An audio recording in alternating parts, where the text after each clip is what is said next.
Joined right now by Reverend Jason Hacker of Grace Evangelical Lutheran Church. You were in the parade, driving a truck, pulling a float as the red SUV zoomed by. Can you just tell us exactly what happened? First of all, I want to say thank you for joining us. And I'm so glad that everybody that you know of is safe from your church. Is that correct? Everybody from our church is safe.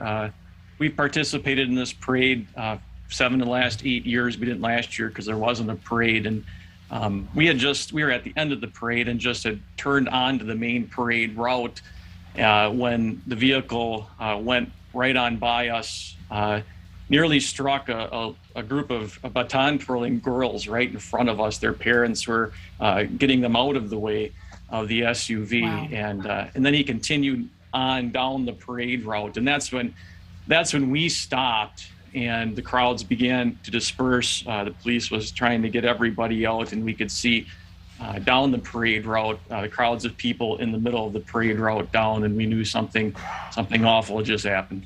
And we keep hearing about this dance troupe of older women, grandmothers. Do you know anybody in that group? Have you heard anything from them?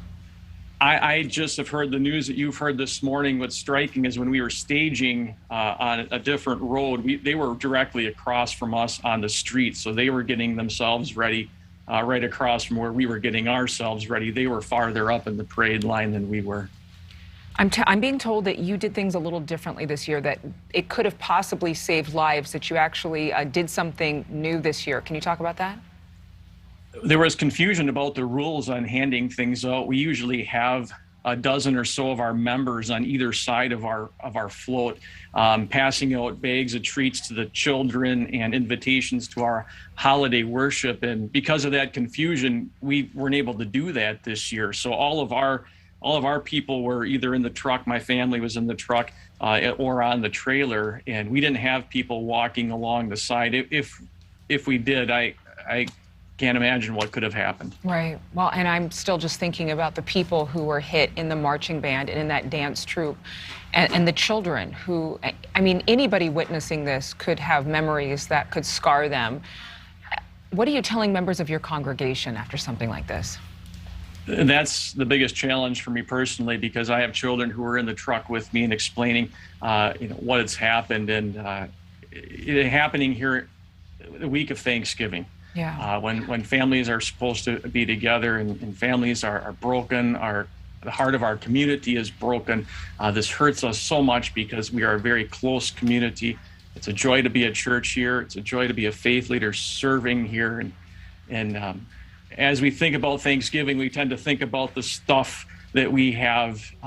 We focus especially, though, on the gift of life that God has miraculously given us, and all that he gives us for body and life, because no matter how strong we are as human beings, we realize in a situation like this how tender our life is and how quickly and drastically it can change, and how faith and spirituality become so vital for us. And so we can be still thankful this week, especially for the hope and comfort we have in God's mercy toward us and the promises he makes to us in the Bible that even the greatest kinds of evil can't overcome his love for us. Well, we certainly do need to be strong for each other in times like these, and I just appreciate you, Reverend, for joining us, and hopefully some comfort can come from those who were able to survive this terrible, terrible situation. Thank you so much again. You're welcome. We will continue to monitor the story all day long for the latest updates. Make sure to bring your television, or rather your phone, to the TV screen here.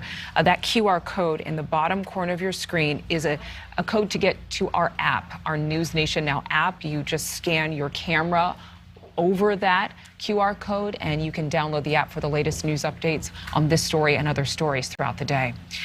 Thank you so much for watching. Make sure to click on the red subscribe button below so you can get more of NewsNation's fact-driven, unbiased coverage.